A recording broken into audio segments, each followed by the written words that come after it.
हमारे संविधान के निर्माण की प्रक्रिया में हमारी देश की नारी शक्ति ने संविधान को सशक्त करने में बहुत बड़ी भूमिका निभाई थी। संविधान सभा में 15 माननीय महिला सदस्य थी और सक्रिय सदस्य थी। मौलिक चिंतन के आधार पर उन्होंने संविधान सभा की डिबेट को समृद्ध किया था और वे सभी बहनें अलग अलग बैकग्राउंड थी, अलग अलग क्षेत्र की थी और संविधान में उन्होंने जो जो सुझाव दिए उन सुझावों का संविधान के निर्माण पर बहुत बड़ा प्रभाव रहा था। और हमारे लिए गर्व की बात है कि दुनिया के कई देश आजाद भी हुए, संविधान भी बने, लोकतंत्र भी चला, लेकिन महिलाओं को अधिकार देने में दशकों बीत गए थे।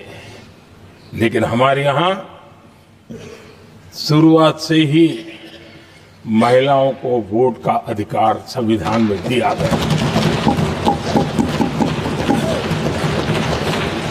आदरणीय सभापति जी, जब G20 समिट हुई, उसी भावना को आगे बढ़ाते हुए, क्योंकि संविधान की भावना को लेकर के हम सब जीने वाले लोग हैं, हमने G20 की अध्यक्षता के दरमियान विश्व के सामने विमेन लेड डेवलपमेंट का विचार रखा और विश्व के अंदर विमेन डेवलपमेंट से अब आगे जाने की जरूरत है और इसलिए हमने विमेन लेड डेवलपमेंट की चर्चा को अंजाम दिया।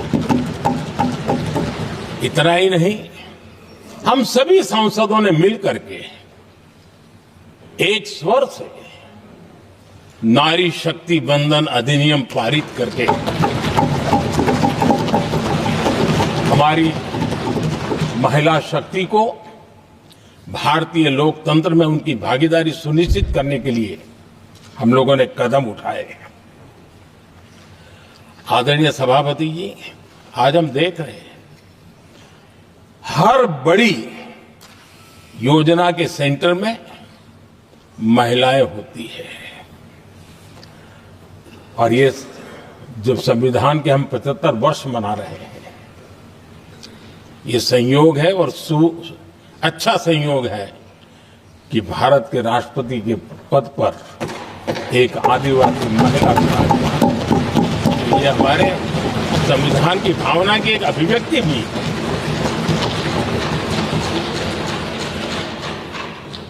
आदरणीय सभापति जी, इस सदन में भी लगातार हमारे महिला सांसदों की संख्या बढ़ रही है, उनका योगदान भी बढ़ रहा है। मंत्रिपरिषद में भी उनका योगदान बढ़ रहा है। आज सामाजिक क्षेत्र हो, राजनीतिक क्षेत्र हो, शिक्षा का क्षेत्र हो, खेलकूद का क्षेत्र हो, क्रिएटिव वर्ल्ड की दुनिया हो, जीवन के हर क्षेत्र में महिलाओं का योगदान, महिलाओं का प्रतिनिधित्व देश के लिए गौरव दिलाने वाला रहा है। विज्ञान के क्षेत्र में, खास करके स्पेस टेक्नोलॉजी में उनके योगदान की सराहना हर हिंदुस्तानी बड़े गर्व के साथ कर रहा है।